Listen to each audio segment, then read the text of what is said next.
Stream Elements said Silvy WRLD is now live. Streaming Just Chatting. Red circle emoji SLOR mix live.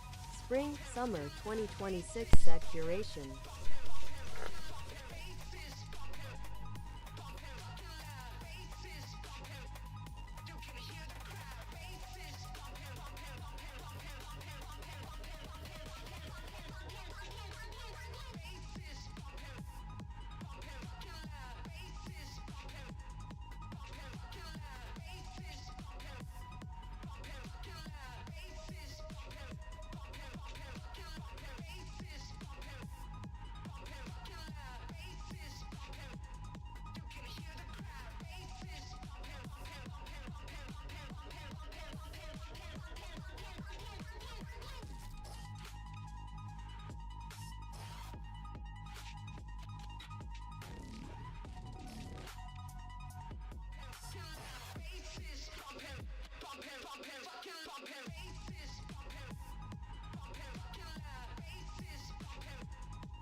Yo. Alright, we back. Bass still bunking. Yo. Type shit. We're gonna actually,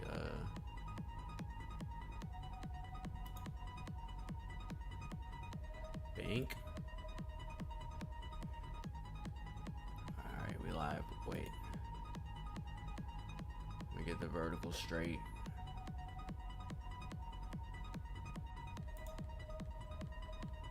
Bink.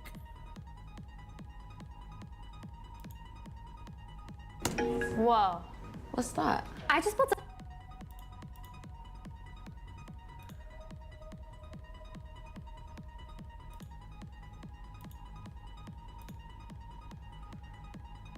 Hold on, guys. Let me get the vertical. Should we do the vertical chat? Bass still bunking fucking loud. We'll put the music all the way up here for a minute. We're not even gonna have it on here. We're not gonna need it. Won't need the Spotify up. Although, if you guys haven't yet, brand new music every week ImSoSilvy on all streaming platforms, dropping bomb after bomb after bomb, after mortar, after rocket launcher, after everything. Like, everything that explodes, we're dropping that. Big tidal waves. Big tidal waves. Get your surfboards. Let me get the full frame rocking. Bink. Alright, we're gonna do like that for TikTok. Should be straight. Let me turn this down a second. Alright, guys, check it out. Mic check, mic check, mic check, mic check, mic chinneck. It's your boy, ImSoSilvy. Welcome back. Welcome back to another Silvy Said segment. We haven't done commentary in a couple weeks, so we've been doing the SLOR curation, man. Shout out to everybody that slides through and hangs out with me on those sessions, man. Really cool stuff being made in those sessions and being released real time. So some of the stuff that we talked about and worked on last week, dropping Friday. There's so much stuff dropping this week, but it's a catalog move, so like it'll be presented and rolled out throughout the month of February and March and give you guys stuff to hold on to in between the build up for the big album, which is May 9th, the SLOR album. The SLOR album. Super lit. All right, guys, tonight we're going to watch 90s baby, keep one on my hip, inside my fit, pop the trunk, pull out a stick. Hold on, let me turn this off, guys. Children gonna be born rich. Alright, we here. Alright, check it out. Look, so let me make sure TikTok is TikToking. Do we have our goal on YouTube? Let me set this goal. I think I already have.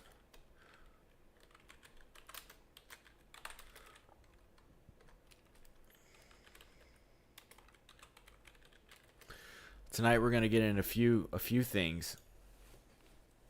Oh, that should be longer actually. Set another goal, my friend. Set another goal, my friend. Fuck it. I have to set it later. Alright. First off, we're gonna watch Hitmaker and Shannon Sharp. So as a producer, there's very few people I look at in the game. I'm a middle child in this thing. Full-fledged middle child. Like, full-fledged. I don't want to age myself, but I have to here. Born 1990, right? I am in the middle of two worlds that will never exist the same. So, I've got a very unique positioning along with everyone else born that year. And, however, I took a lot of steps to make sure like I independently produced things I was into producing at the highest level and was able to compete at the highest level without anyone ever putting me on. So it's a hard path. It's the unbeaten path, but it makes you a trendsetter. So the point is, there's very few that I look at as producers these days that are actually trendsetters. Big bro, Unk, to me, Pharrell, he's from the crib, from where I'm from, 7575 Beach. There's something in the water. I mean, that's my number one guy, you know, as far as like producer, right? And then you have the produced producer, which is a Kanye West, the guy that was made to be a producer, but wasn't quite a Pharrell. Like, there's no Pharrell, right? You got Pharrell got his sauce from like Teddy Riley, like the real producers. Like, he was in between generations too, where like they're producing, like he produced Michael Jackson shit, you know? So anyway, you got Hitmaker, right? He's known for his strong relationships within the industry on the label side, and his name is, it's a cool name or whatever, but he's an A&R essentially. He used to produce. He still probably does produce, but he used to produce hits and shit out of LA, and he has some joints, a lot of joints, part of a lot of careers and stuff. So that's why this is interesting enough for me to go ahead and hop on Silvy Said and check it out and give you guys my take on the things that they're discussing because I'm very up to par and knowledgeable about these things, as well as my take on him. So yeah, we got Hitmaker, and we're gonna watch Shannon Sharpe and Hitmaker, and then we're gonna transition into one of my more recent types of productions, electronic dance music, house music, melodic techno, tech house, things I'm producing right now for the SLOR album for my DJ initiative. So, but right now we're gonna lock in. We're gonna watch this. We're gonna speak on it. So welcome back to another segment of Silvy Said. This is Hitmaker and Shannon Sharpe. Let's run it.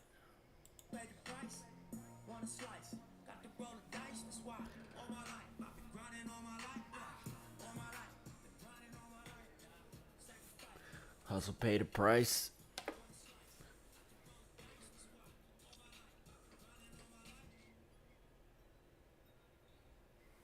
Hello, welcome to another episode of Club Shay Shay. I am your host, Shannon Sharpe. I'm also the proprietor of Club Shay Shay. Stopping Dr. Conversation with Greg today. He sold over 100 million records and has billions of streams. He's an award-winning, highly sought-after super. I can't believe Shorty got him for that bag, bro. That 20-year-old, bro. Like, what? Oh yeah, let me. Grammy award-winning songwriter, multi-platinum selling rapper, a creator of anthems, a chart-topping artist, an industry veteran, a multi-talented musician, personal star, and an executive extraordinaire. He's gone diamond as an artist and a producer, a pivotal figure in shaping today's music scene, the soundtracks of our lives. He has the Midas touch. Here he is, ladies and gentlemen. Bro, P got the Midas touch. So when I was talking about produced producers like a Kanye, he's a produced producer too. And that's his thing. Like, he was like, he had really good relationships. And that's one thing that talent can't beat in the entertainment business, and probably a lot of other businesses. Talent can't beat relationships.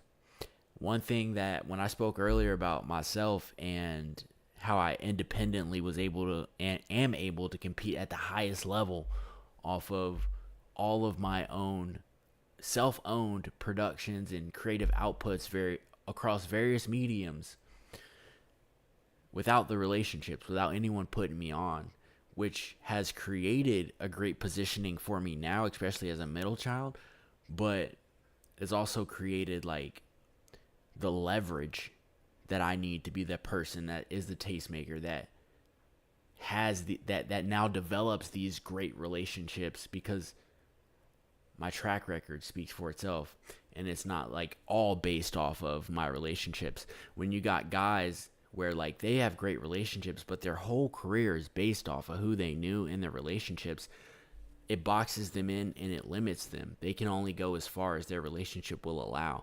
If they have a alliance that subscribes to a certain narrative or ideology that doesn't allow them to do X, Y, or Z, it can hinder their career. I don't have that. Silvy get to do what Silvy want to do. And yeah, and I'm alright. And I'm doing it. Like, I'm not struggling to do this. Like, we've been good this whole time. We're going to continue to be good, be great, and do this at the highest level. So let's go. Thanks for having me. So I always ask my guests this: when you hear the accolades that I read off in such a short time, what goes through your mind? Well, when I first heard it, I was like, damn, I sold 250 million records, not just 100. But that was the first thing that went through my mind. But man, just the journey, man. I think that a lot of people skip over the journey and don't really appreciate the journey. And I'm gonna be honest, at times I did it myself, because when you so boots on ground and just going and going and going, you don't take time to reflect. And then shit, look at me now. I ain't all them accolades. I ain't got no kids, no wife, no nothing. So shit, it's time to figure it out. Well, let's go ahead and tell you. I feel him with that though. when you are on this path as someone like that is this tastemaker and trendsetter, and like you've got your tunnel vision and your eyes set on what you do, and then that creates a wave. And bro, we don't have no kids. Like we don't make good decisions. Like we won't have the kids until it's time to have like the kids in the family. But like he's way older than me. Like he should have kids or a family by now, and he's had success for a long time. He has enough money to create a couple of families, and they be fine and shit. But like, yeah, no, I feel him on that for sure. Feel him on that. Yeah, so that's coming. Yes, I mean, sir. you've had all the success you mentioned, 250 million album records sold, all the billions of streams, and now because you got caught up in it, and people that get caught up in their careers, they understand exactly what you're talking about. Salute, bro. Cheers, my brother. Yeah, we understand. You just won the Super Bowl. What are you doing next? Oh yeah, I'm gonna get YouTube Premium too, guys, so we don't have to do commercials and shit. You know what you think? I've been waiting to get that Shay. It's smooth. Yeah. It's smooth. You're from Chicago. Yeah. What is it about Chicago? Why there's so many of you guys from Chicago? I think it's because like the environment, you know what I'm saying? It kind of builds you to be like tough, and then deeper than that for me, it's just more so like we didn't have a way out. People like I'm older now, so I'm about to be 40. So Okay. everybody else, like the younger guys, they don't see it like that because it's the Chief Keefs, the Lil Durks, the G Yeah. Herbos, whatever. But when I was coming out, it was literally Common, Twista, Do or Die, Psychodrama, Crucial Conflict, and Kanye. That was it. that was So it. it was like you didn't have an opportunity to be like, man, like if I was in New York, I would sit outside the Def Jam building 24/7 and wait for Jay-Z to come out and rap for him and shit Right. like that. Like that wasn't really the opportunity. So I just think the music, it's a real musical city though. Yeah, it like is. I mean, I'm gonna be honest. Like my next door neighbor, like for a while, was Buddy Guy. You know? Really? Yeah. Like, Okay. So like the music is in the city and it's just on us. Like it's a real soulful town. So I think that's where it really comes from. What do you think's been the key to your longevity? The work. Like I love the work, bro. Like I don't like to do nothing. Like people, this around the time of Grammys and everything. I'm nominated for Grammys for other producers that I work with in situations. But I hate partying. I hate phony kicking it. I'm not really like. I think if I phony kicked it more, I might be like in a different space. But I'm just so dead You focused real. on the work. If I F with you, I F with you. If I don't, ain't no sense of, hey, bro, yeah. Ain't none of that. Because when you in it so long, you see the same characters come around. So Right. when you ain't had shit and they were shitting on you, you see them. Now Right. you up, you see them again, and the tune change a little bit. Right. So, I mean, I be searching for authenticity, but at the same token, it's the music business. So you gotta kind of play the game, but I don't play the game like that. Because I Bro, you play the game. You're the most game playing ass producer. Like you are sitting in that chair because you played the game. had T-Pain on, and T-Pain say, bro, ain't nobody in this business your brother. Nah. They your brother as long as they can use you or get you got something they want or can help them get to where they want. But when they say that brother, don't believe that. Nobody in this business is your brother. And I was like, bro, I mean, but I see you I saw you kicking with people. He's like, no, I had to learn the hard way. And you said it like, hold on. When I was down, y'all didn't have time for Hitmaker. Now I'm up. Now, boy, you be dropping the beats. Right. You like, nah, I'm good, cuz. Yeah, see, I just think that, man, like, it's two ways to look at that. Like, Okay. as I get older and go through therapy and shit like that, like, I never really got, like, the POV standpoint. Like, my POV not going to be the same as somebody else Correct. or whatever. And then within learning that, like, they supposed to use me, though. Right. Because I provide a service. Correct. Yeah. But when you useless and you can't be used, then Right. they ain't going to fuck with you Right. no more. You know what? Some who that Yeah, that'd be the shitty part too. I heard somebody told, I forget who it was. I had when I first moved to the A, like I had a friend of mine, Rambo. He used to tell me, he was like, "Bro, you just be giving up the sauce, bro." And I never knew what he meant. I'm like, "Bro, like who am I giving it to, and like how am I giving it up? I'm just doing me." And now I know, looking back and just knowing, like in hindsight, seeing what I've been able to build for myself and my brand, and how different it's been from other people's journeys, and how people respond to me and react to me in certain rooms and situations. So it's like, oh, now I know how to like spoon feed certain shit and like roll shit out the right way. But like I was just doing me, and I didn't understand how people saw me and how people were seeing me, and like, yo, that's what I need to do. So And that shit can suck, because like it's not people that are less successful than me. It's everybody. It's everybody from the top of the top to the bottom. If they see it, they want it, they're gonna try it. And I've got receipts to show like my shit, and it gets real weird and real strange. So we got to see what goes on with this this Silvy thing, bro. I need my credit. I was on the show and says, yeah,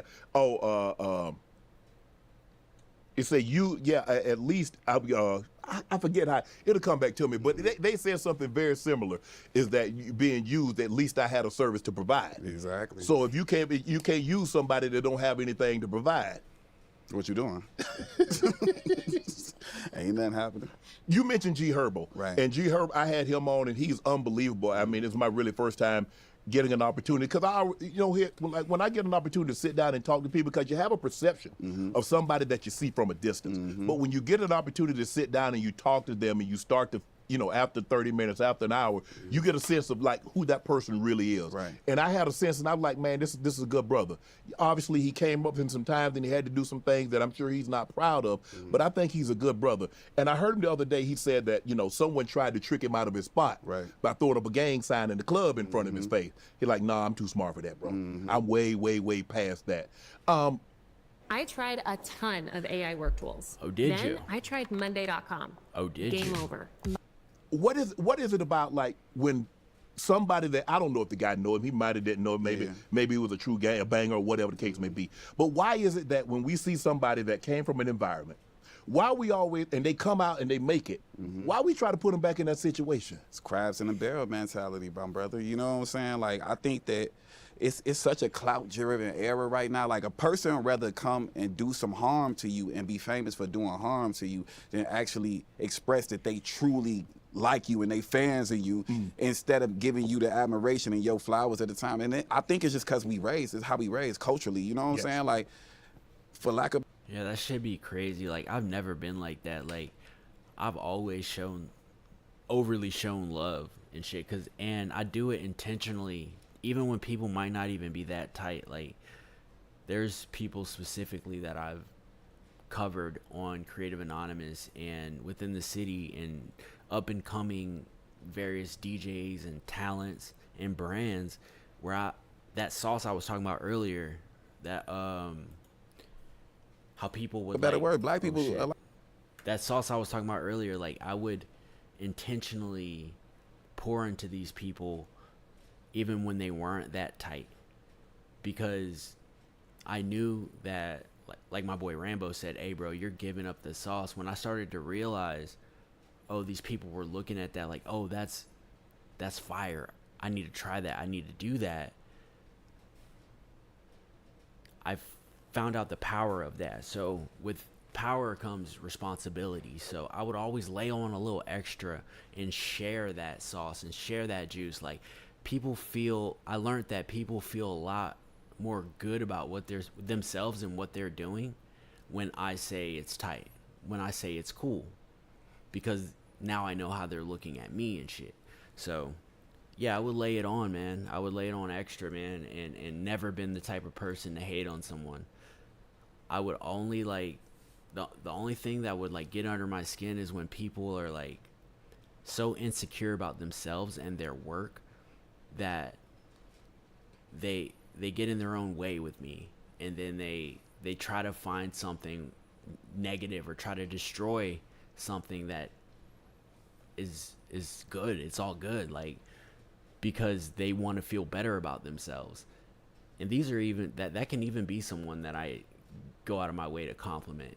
They want to feel better about themselves, but it doesn't get under my skin that bad, because I know that I gave them that, and I genuinely gave them that. But when the work comes out, and when the truth comes out, when it all comes out, the work speaks for itself, and they'll see themselves sitting next to me on a show, and it would make them, like, you can't skew the visuals, like, so, like, you want to feel that way, like, just be cool, because standing next to me can feel like a shadow sometimes if you're not with it. So you need to chill out. So, but anyway, I always show love and shit. Gotta show love. Like known to hate on.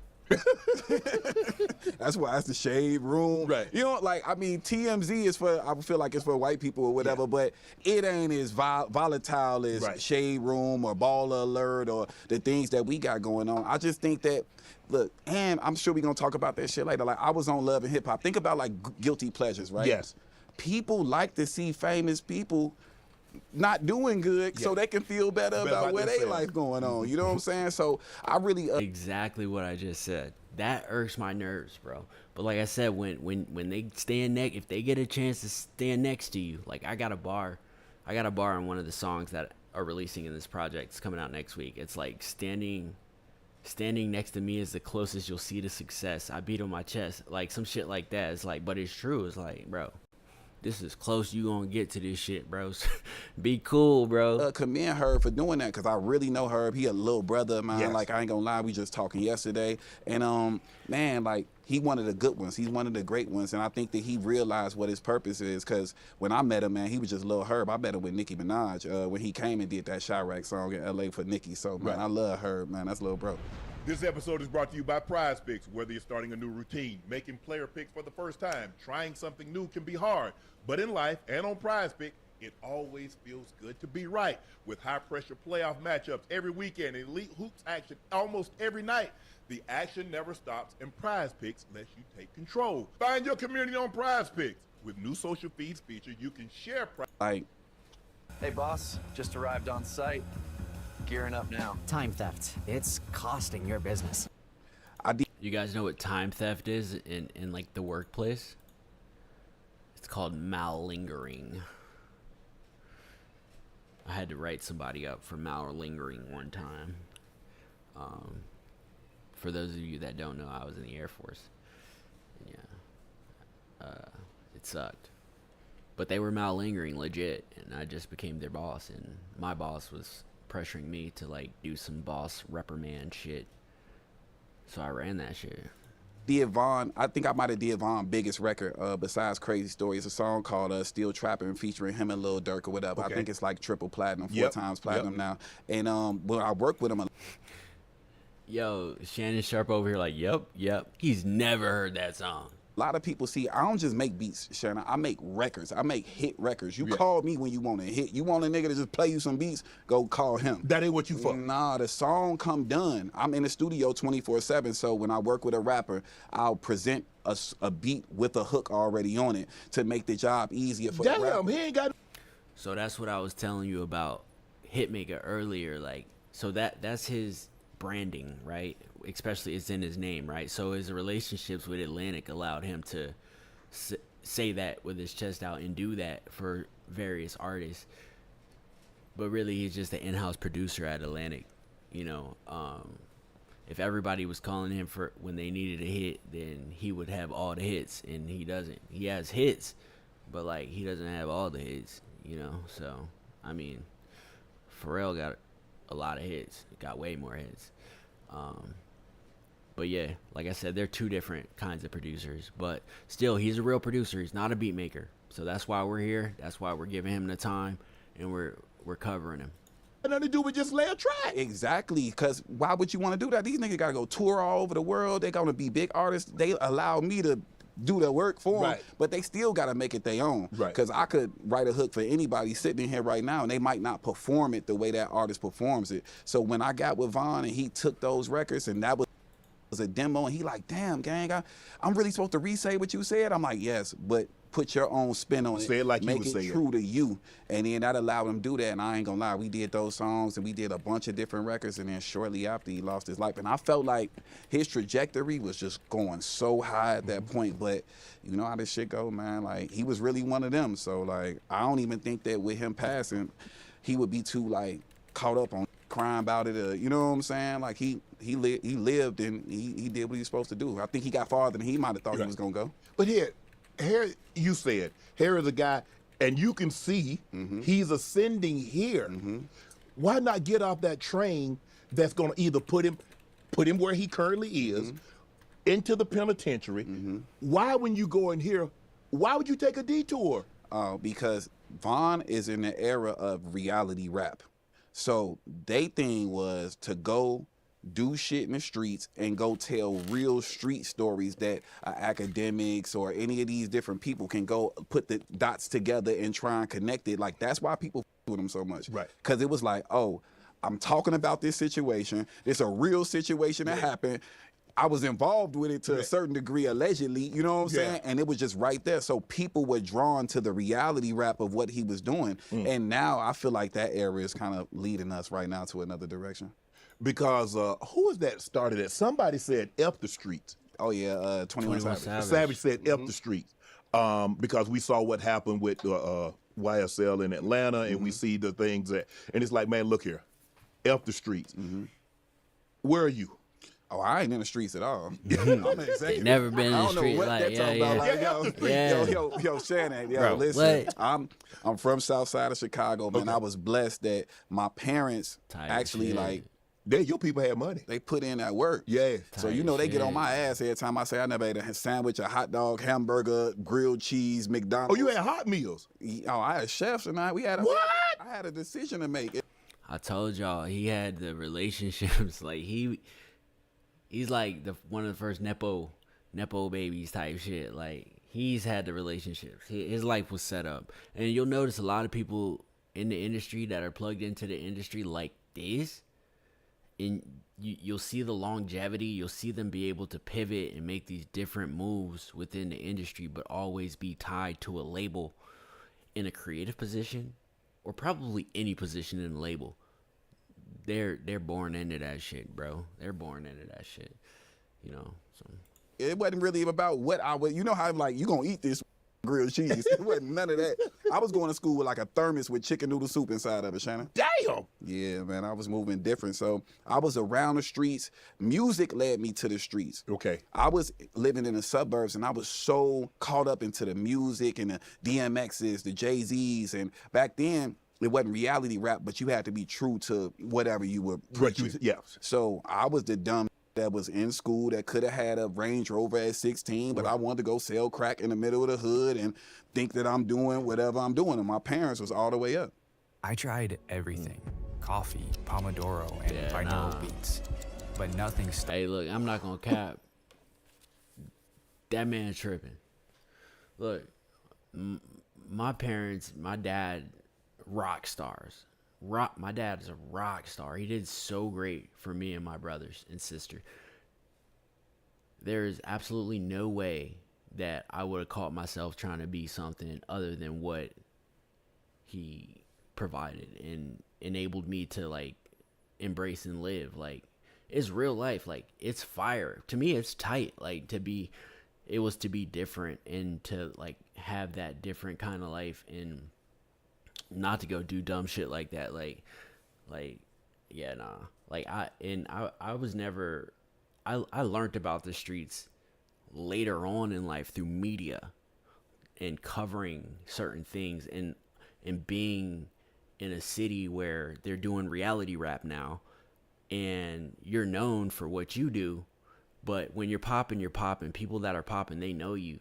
So people knowing me and they might be definitely coming from a whole nother background or whatever. So, but they always respected me for being me and never trying to be something I wasn't. Like, a lot of people thought that like my life, the way I was, is way more tight than what the cards they were handed or whatever. And that was something else I had to realize later on in life. But like, I guess I knew that early. Like I said, like, no, it was tight. Like, there's no way I was going to go try to like make money doing something like he just said. Like, what? Yeah, nah. Throughout my, I had a little rough patch. I might have bought some shit, but like, fucking, nah, that's all my only thing I would have known is some regular shit. You mentioned was not trying to sell no shit. You mentioned you wrote one of Von's biggest songs, and with him and Lil Durk. Yeah. How was that experience? What was that like? Man, the experience was crazy because you hear the stories about King Von them, and then you got to remember, I ain't a street dude. Right. So, like, I usually work in my own little zone. You come see me in my space, like how we just came to see you in that space. I had to go to him. Oh, it's 35 in the studio. It's like, yo, so I'm not in my comfort zone Right. automatically, but Is it necessary that they be here? All them here? nah, I'm like, yo, bro, like I don't know what they got going on. They all YNs though. Like they all moving a little different. 20 Pooh Shiesty masks on in the studio. It's like it was throwing me off, throwing my. Yo, side note. Is anybody in the chat let me know if you've ever had Skittle gummies? Fuego. Spicy Skittles. Man, these shits are so weird. Energy off a little bit, but I saw the value in where he was going and the potential. So I was like, you know what? Let me take some of this shit off. Yeah. Let me leave some of this shit at home. You know what I'm saying? Let me come real light. You know what I'm saying? Right. And then let me open myself up to this different environment. And I ain't gonna lie, we did them really fast, knocked them out. And it's the same way with Dirk, like Free Dirk. When I go work with him, he was evolving. See, I worked with Dirk on every album he dropped pretty much throughout his career. And he evolved though. I think he started understanding the business earlier than Von or whatever and start moving different, start positioning himself a little different. It's unfortunate to where he is now. But man, like Dirk and Von, they on Mount Rushmore in Chicago. Really? Of YNs. Right. Of younger guys. Yeah, he called Dirk a YN. I mean, and look, I know you don't like to speak on this, but and you mentioned like unfortunately he got himself into a situation, and hopefully that works out for him. But I wish guys would see what they have going before it's too late. For sure. Because like you said, you saw Von going here, Dirk going here, and then unfortunately they took detours. And like I said, I mean, well, we know Von, you like Von, he was really, whatever he talked, whatever he rapped about, he was really about that life. Because a lot of people not really about that life. Like, bro, you a studio gangster. Right. You busted caps in the studio on wax. Right. You ain't really in the street trying to let nobody have it.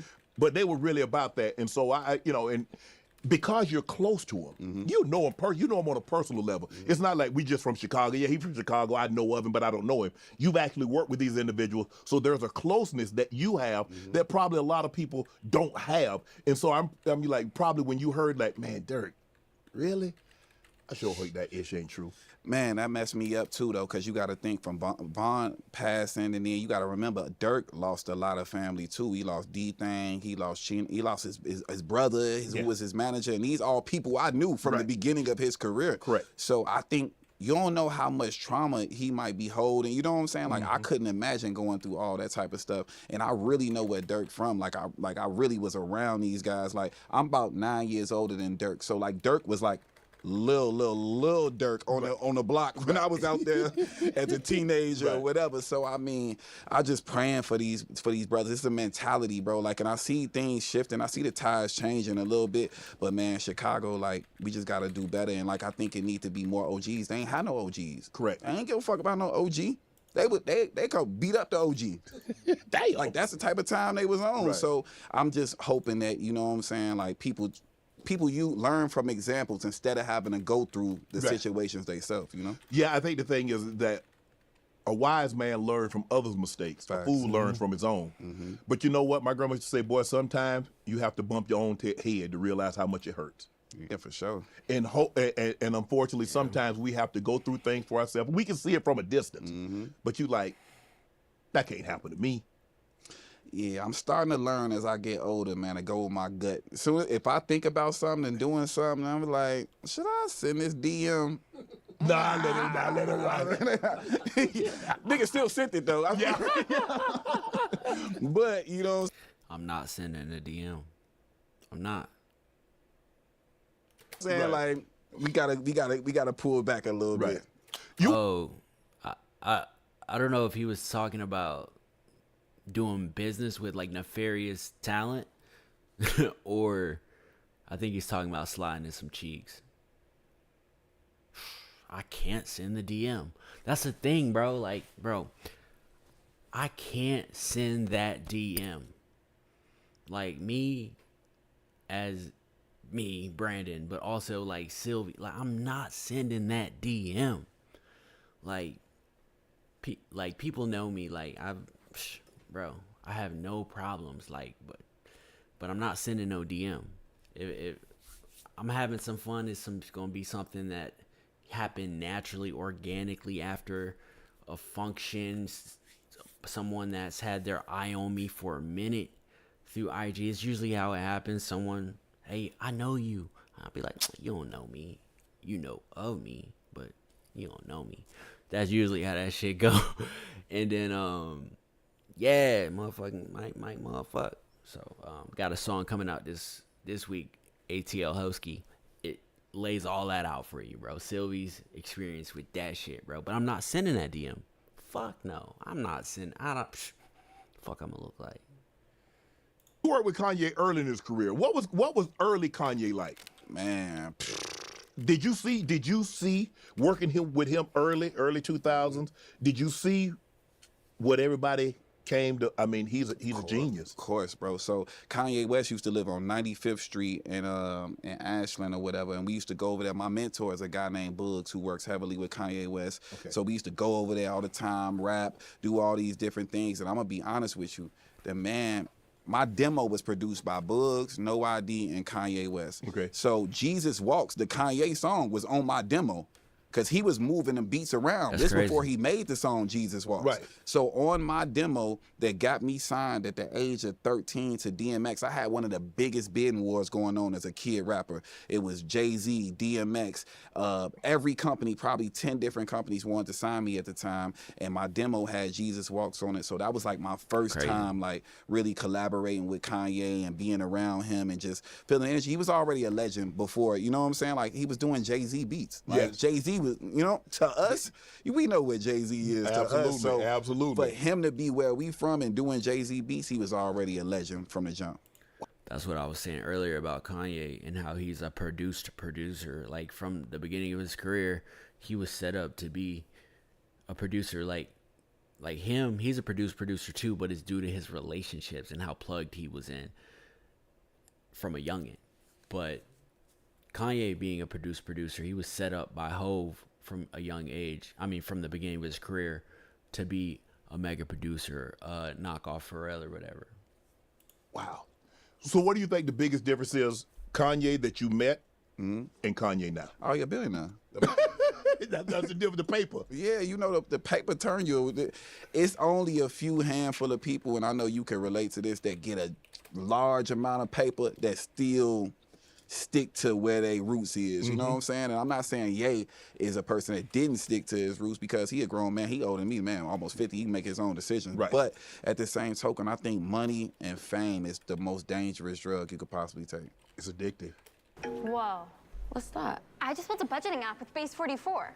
Guys, Nina just built a... It's addictive. It's intoxicating too.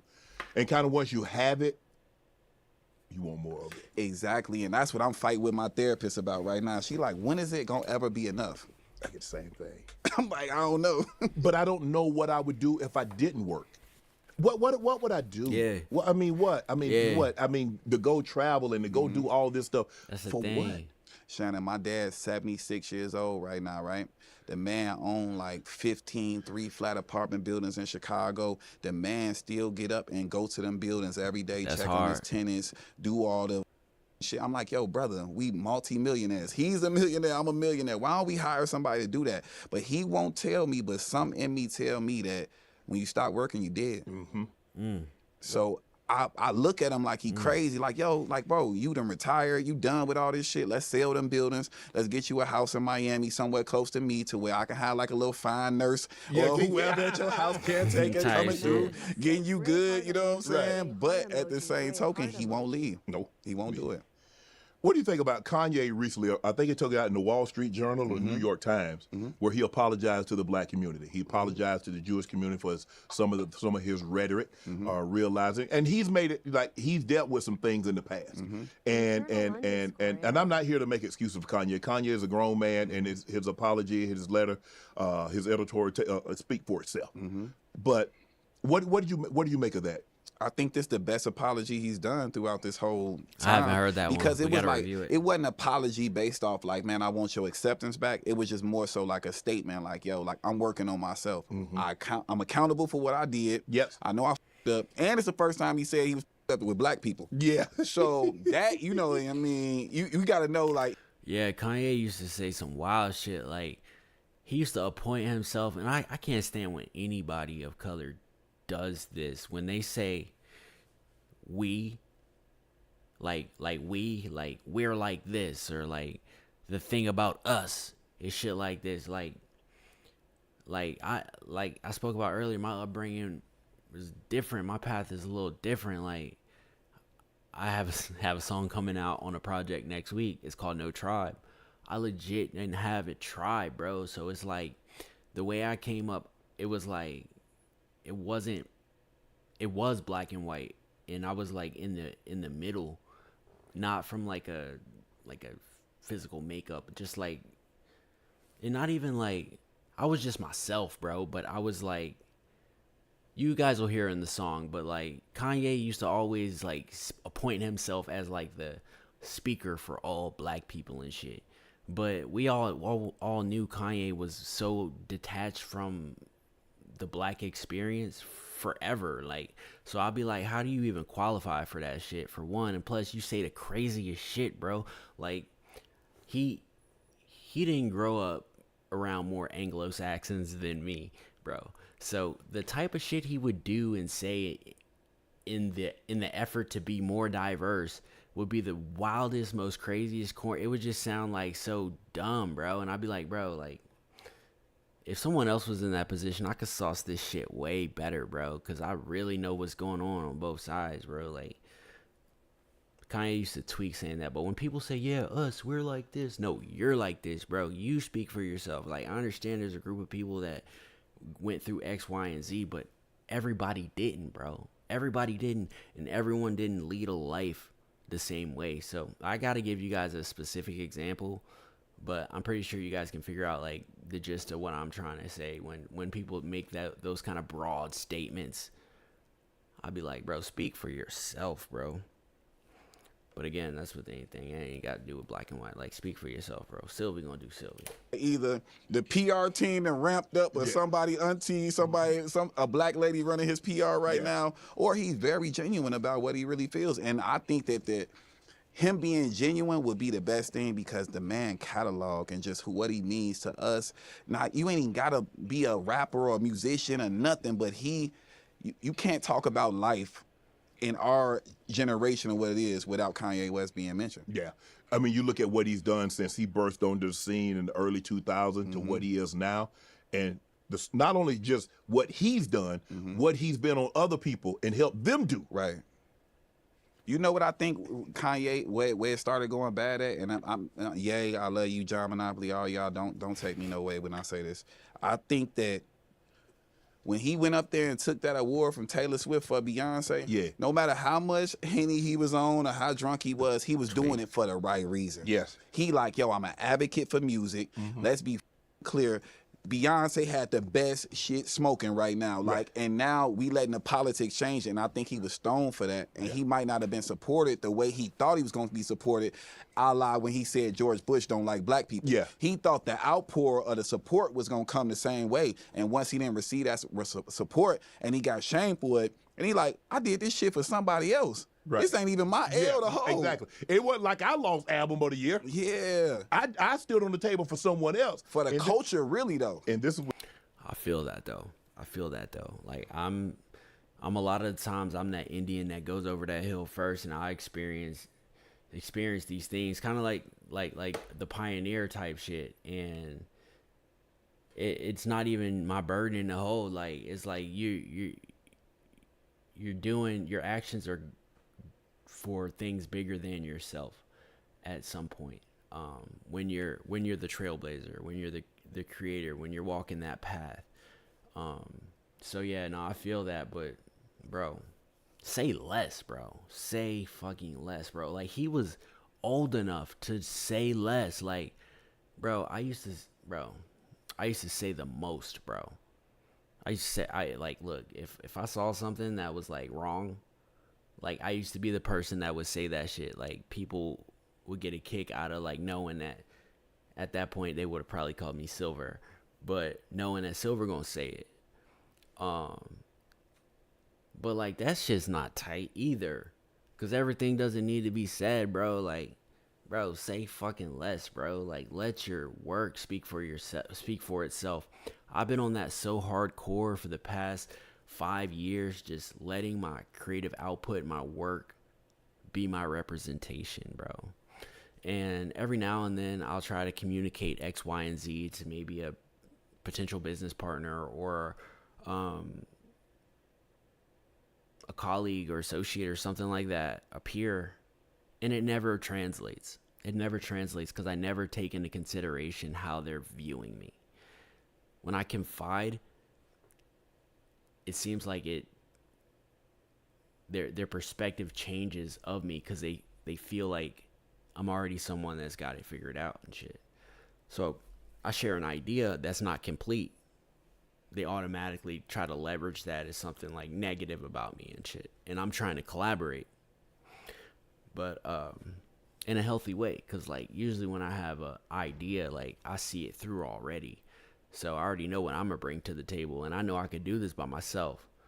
I don't ever come to someone about a collaboration that I can't do by myself, but it's never as tight because you want to build with people. I want to build with people. I've done so much tight stuff by myself, for myself, that I own my own work. Like, never mind, I won't even go there. But like, yeah, like I want to be doing projects with other people and enabling other people to go up and shit. So it can be a group effort and shit. So, yeah. Sometimes you carry burdens that aren't yours and shit, but say less, bro. Kanye should have just said less, bro. We got, like, look. With the thanks that I get, and I agree with you. I think that he thought he was going to get more support than what he got.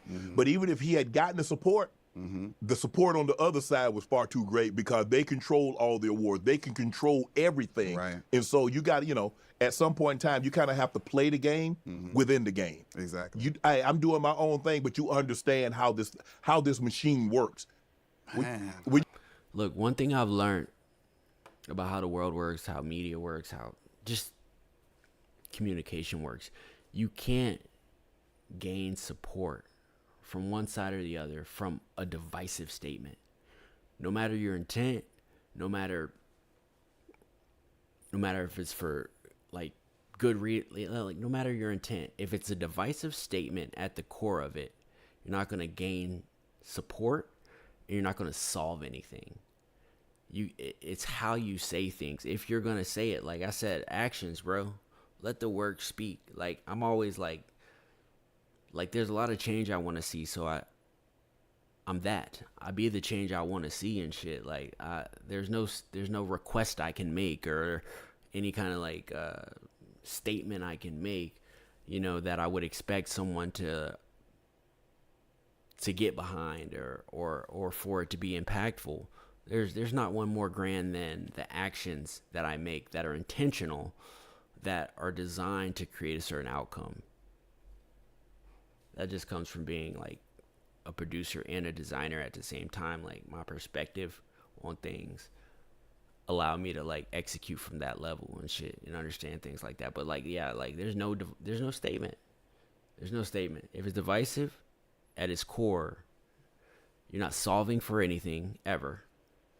And you're not going to gain any real support. Nobody's going to rally behind it. Not in a real way. Not because you said something. When you play Miss Pac-Man, you know how to get to the end. Yeah, for sure. There's a pattern that you have to follow. And everybody's like, well, I do my own thing, bro. I get you do your own thing.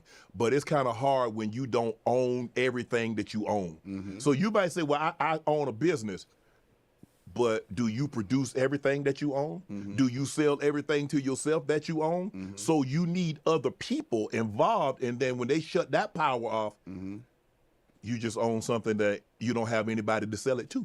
I think it's a fine line between handling your business and selling out. Yes. And everybody is trying to walk that tightrope. You absolutely are. Yo, so it's like I'm trying to tell the truth, but hey, I ain't trying to get. I get this shit bigger than me. You know what I'm saying? Like so. Hey, I'm Nino Brown. Hey, this bigger than me. It's bigger than me. Everybody going down. This motherfucker, I go down. Yo, I'm crying. I don't understand. Yes, it's bigger than you. I get that. I was just speaking on how it It's bigger than you. And I get what Shannon Sharp was saying, like, in a sense, like, you know, when you depend on these other entities for the existence of your career, and that's what I was saying in the beginning, like, Hitmaker for sure is one of those guys that he has skin in the game, but his existence depends on his relationships and the existence of other entities. So he has to play that game. Like he just even said it. He's walking that tightrope or whatever. And Shannon Sharp is compounding on that statement. But like I said, you gotta be. See, my tightrope is not needing those entities so much. Like, I always bring value in whatever room I'm in and make it evenly yoked so that Silvy can always do what Silvy gonna do. Like, I make my own lane, so I'll never get hoard because like I make my own game, I make my own lane, like. So it's like, and I'm blessed to be able to do that because these guys came into existing infrastructures as far as the entertainment business and sports media for Shannon Sharp. But like me being that middle child, there was the Wild West of a whole new thing happening called the internet. When I first started, the first shit that I made was received relatively well and allowed me to tour with artists signed to Atlantic Records. Artists under this guy right here were on the same show bill tour as me from the shit that I made in my dorm room in the Air Force, you know, my first shit I made, you know. So without the machine, that's the difference. Like I never had to do what these guys had to do, and like I never had to like hold my tongue, although I'm not like trying to be like this person speaking on all this stuff, like, but I let my actions speak for it. But like I'm saying, like yeah, it's just different. It's just different for sure. But this guy for sure, like he has to play someone else's game. Point is, Silvy don't have to play nobody else's game. A sports figure, Derrick Rose. Mm-hmm. Hometown hero, right. Just had his number retired by the Bulls. What does D Rose mean to the city of Chicago? I don't know if I want to go like down this D Rose path. I think he up there with Kanye for real. Like because he from the city. Like, we love Jordan. Everybody love Jordan. He the greatest of all time. This man really went to Simeon. He really was at them schools to where we could go see him. Like, he was really a part of what was happening. And then to do that, and then to get drafted by the Bulls, then how your number retired by the Bulls, like, I don't know if it... And he in the Hall of Fame? Or he on the way? There's a possibility he's on the way. But, I mean, to have your jersey retired by your hometown team, a team that I'm sure you grew up watching, because, look, everybody was a Jordan. If you were Chicago, you're a Jordan fan. Facts. You're a Jordan fan. Facts. It's simple as that. And to like, damn. Man, D Rose, man, I remember when D Rose, when he went to Simeon and man, he won the state and he did this and he did that. Man, now he on the Bulls and now he got his jersey retired. Dreams come true. For Chicago, just for Chicago, he's up there with Jordan. He might be bigger than Jordan just for the city of Chicago. I think so, because he actually from Chicago. Correct. Mike, wait, see, is Mike from New York or is he from North Carolina? Bro, he was born fuck in out of New here. York. Okay. It's kind of like me. Okay. I was born in Chicago. Oh, for real? But I grew up in Georgia. That's why I'm with you. You from Chicago, man. What's going on, man? I knew something was going on, man. They yak, man. What's up?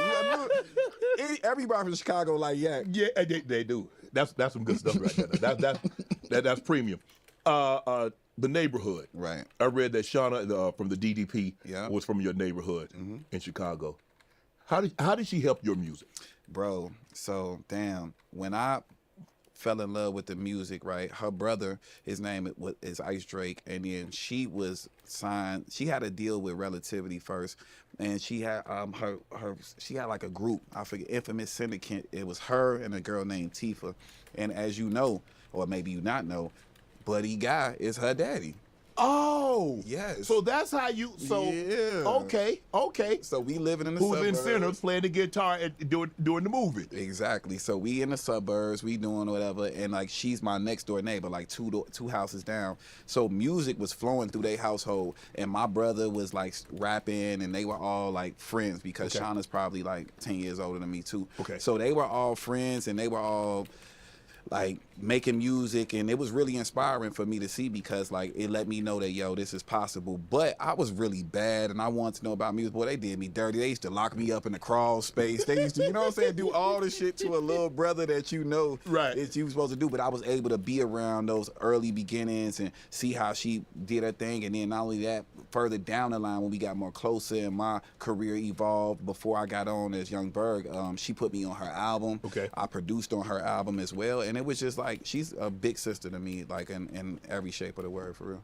So music, from as long as you can remember, you've been around music. Yeah, for sure. It's been the only thing that you really wanted to do, huh? I ain't got nothing else to do but this. No sports, no.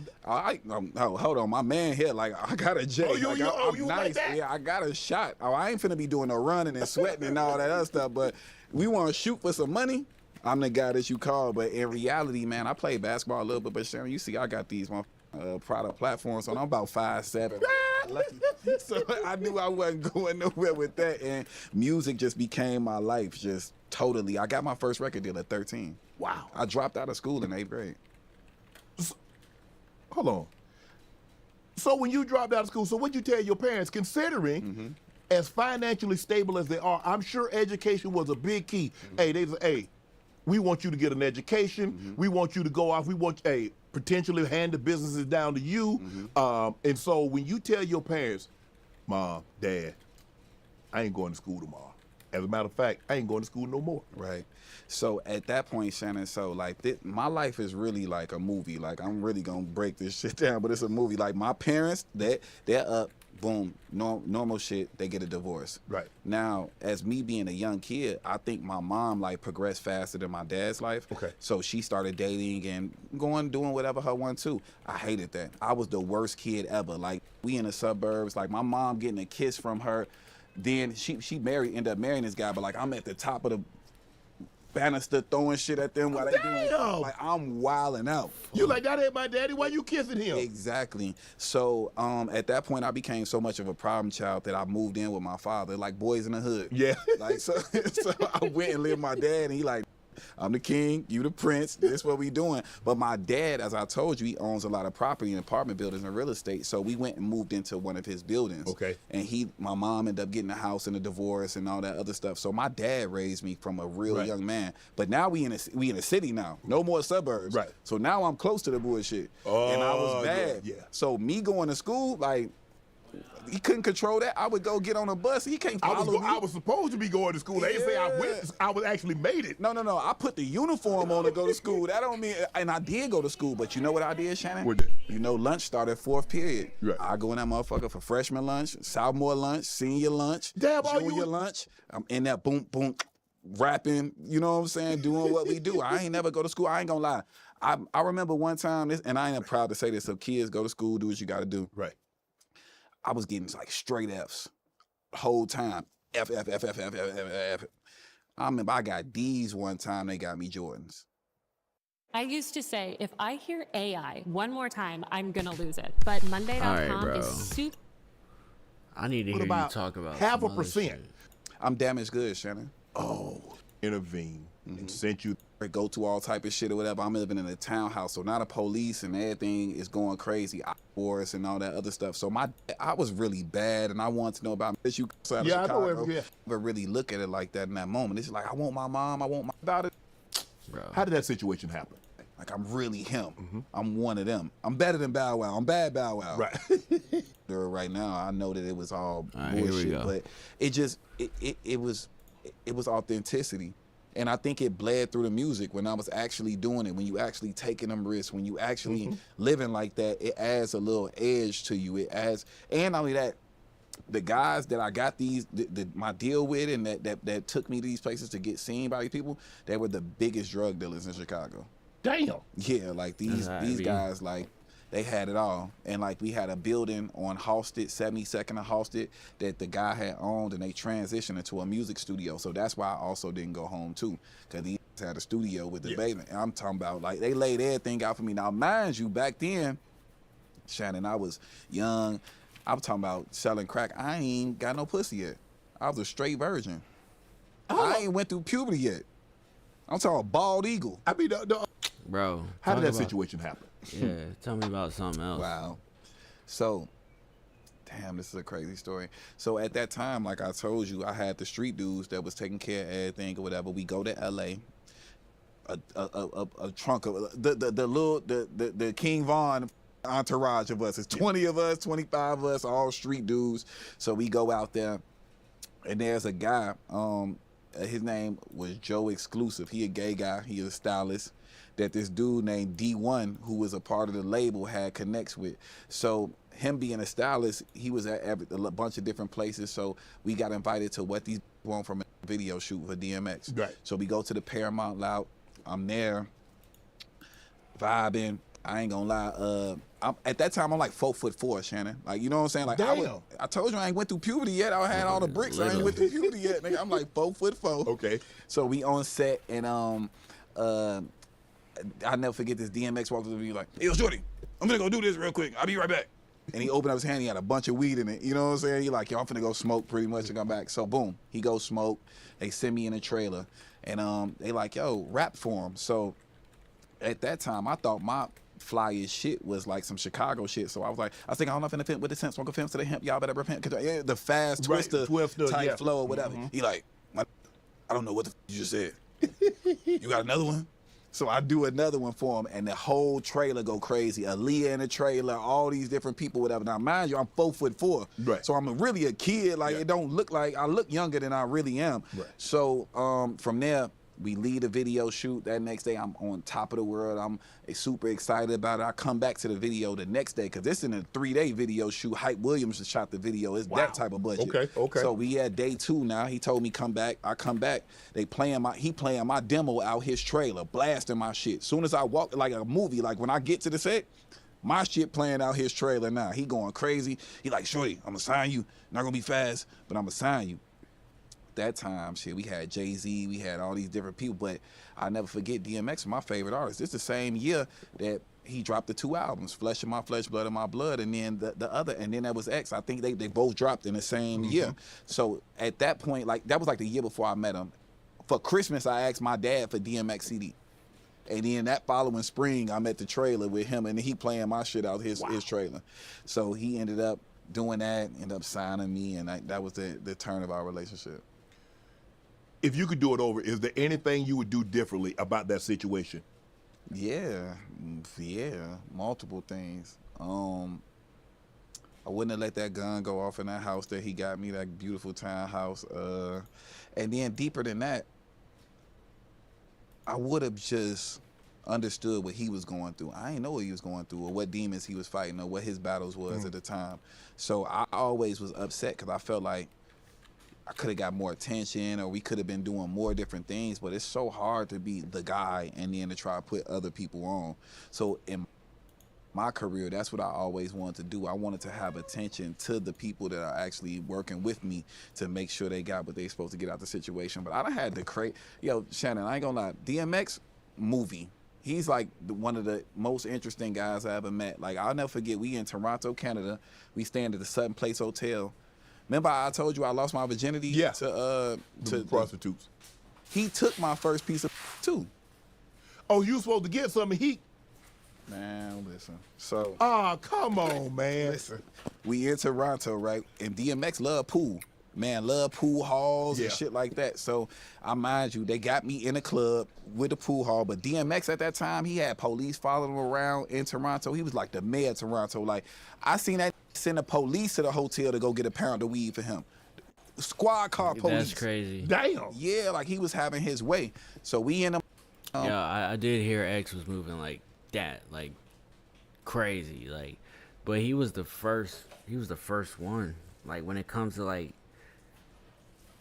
what we know hip hop as far as like that whole era, like that whole Def Jam era, the Rick Rubin type shit and the post Run DMC.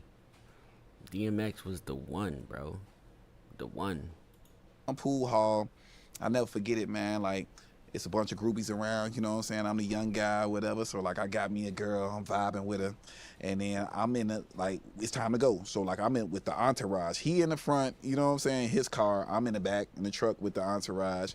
I got the girl with me. We get to the hotel. They like, send a dog up first. The dog got to go up first. So, he go to his room first. We all still waiting on in the cars to get out. So, I get out. His room, he got the presidential suite. I probably got the room right next to the nigga, girl. I ain't gonna lie. So we get there. I got the girl with me. I've been making out with the girl in the car. Oh, you're like, I'm about to do that. Yeah. Boy, I got up to that damn room and put my key.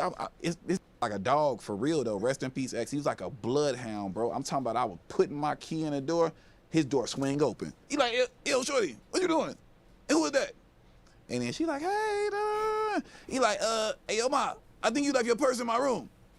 Over Mind with. you, we ain't been upstairs. Over with. Brother. Hit, I know you ain't falling for the okie doke. Yeah, I did. Shit, I DMX. She left. She left with that. I went back in my room. I had to wait for the prostitutes. Oh, man. Yup. Over with. DMX, one of the best people ever. And he got that, too. He told me the next morning, like, yeah, I handled that for you. I handled that for you. It's crazy.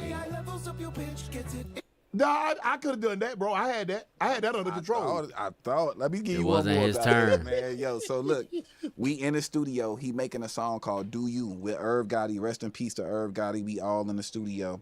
We in Toronto. We doing a song. At that point, Shay, I ain't gonna lie.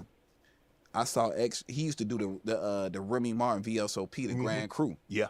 So he drank 2/5 by himself. Company caster And was still able to stand up, walk around. Recorded the song, did whatever, 2/5 by himself. We leave. His wife at the time, I think, was with us. Shout out to my brother Ali. It was a bunch of us or whatever. I'm riding the car with him. Boy, we get to the car. He must have left something in the car. The key to the car in the studio. Let me tell you this shit, man. Like, no, for real? All right, whatever. He lay on the ground like a dog and start crying like a dog. And he fell asleep on the concrete in the street by the Benz. What? And you know the rule, right? Don't nobody wake the dog while he sleep. So now we just sitting out there by a Benz while this cry like a dog and go to sleep for 4 hours. Damn. You can't wake the dog while he sleep. Wake that nigga up. Oh, hey, we waking him up. Hey, bro, what we doing, bro? Look, see, hey, that's probably why he is where he is. You know, he played that game. That's that game. I'm not playing that game. I don't care who you are, bro. What we doing, bro? There's nothing productive about you sleeping, crying on the curb for 4 hours, no matter who you are, bro. I'm not licking no boots, bro. Bro, what? Make it make sense, bro. I mean, be pragmatic. I mean, I'm a team player for sure. Get the man off the street. My man should not be mad at me for waking him up to get him off the street if he's crying in the street. That's yes man at his finest. Keep it 100. Keep it a brick with you. You can't wake the dog while he sleep. You lose your job waking the dog while he sleeps. I told y'all that he plays the game. This is a man that plays the game, bro. He is a produced producer. His existence in the game is dependent on his relationships with other people. Other people that are established, and he has to play their game, bro, for him to exist. I don't want no shit like that, bro. That's why Silvy do what Silvy want to do, bro. Sherman. So y'all just standing around this man laying on the concrete. Yep. Dead ass. I'd have been gone. I wouldn't have this story. I would not have had this story. Wouldn't have wanted. Like, what we doing? I'm not lying. He's laying in the middle of the street. Police with us, the whole thing, bro. Hours. That's how big he was. Wow. It was colossal. It's hard to believe that in the late 90s, there was any rapper in the world bigger than X. I'm almost in full belief in Jay-Z, my favorite rapper all the time, but I think DMX was bigger than Jay-Z at that point. Oh, I believe it. I can believe it. DMX If you're talking about the Jay-Z. late 90s, early 2000s, like 90, 98, 97, 98, 2000, 2001, yeah, absolutely. Unbelievable time. Jay-Z got DMX's wave. Like there's Def Jam. It's the Def Jam house, bro. X came first, bro. Everything was built on X's back, bro. Y'all know X didn't get paid for a lot of that shit.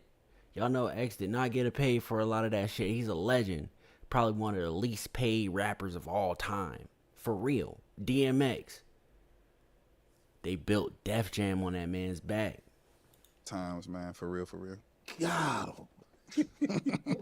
So let me ask you this. How did you get out of the boarding school? So you must have behaved at some point in time, or you just got too treacherous. All right, boarding school. I know it because the video tricks of this is came back out to LA to finish the song with Ray J. The job not done yet. I gotta make some more people millionaires. Trying to make this shit happen, man. Eve was so good to me. Salute to Eve. And for studio time for me and 2000, like 90, 98, 97, 98, Bro. 2000, 2001. Yeah. trying to make this shit happen, man. Eve was so good to me. Salute to Eve. But she changed your name to Young Bird. Yeah, my name was Iceberg. Like I used to wear a lot of Iceberg clothing line back in the day or whatever. Yeah. So my name was Iceberg, and this around the time when like everything was young, young Hove, young this, that. She was like, she called me Young Berg, and that's how my whole name changed. And it stuck. Yeah. So how much did you write on her album? Did she let you let her write on the album? For sure. Her last album that she dropped was called Evolution. I ended up writing the title track with her or whatever. I did the hook on that, and that was like my first real writing placement in the game as someone that was like writing for another artist. She was so graceful to allow me to go in the studio. Salute to Teflon who made the beat, her, and I ended up writing the hook, and she kept my vocals on it, and that was just like the start of everything. I'm like, oh shit, like. So prior to that, you had only wrote for yourself. And so, because who was I talking to? I had Snoop Dogg early on Club Shay Shay. And Hove wrote Still Dre. I'm like, Snoop, how does someone write a song for someone else and it sounds just like Dre actually wrote that song, Still Dre Day? I'm like, how did he do that?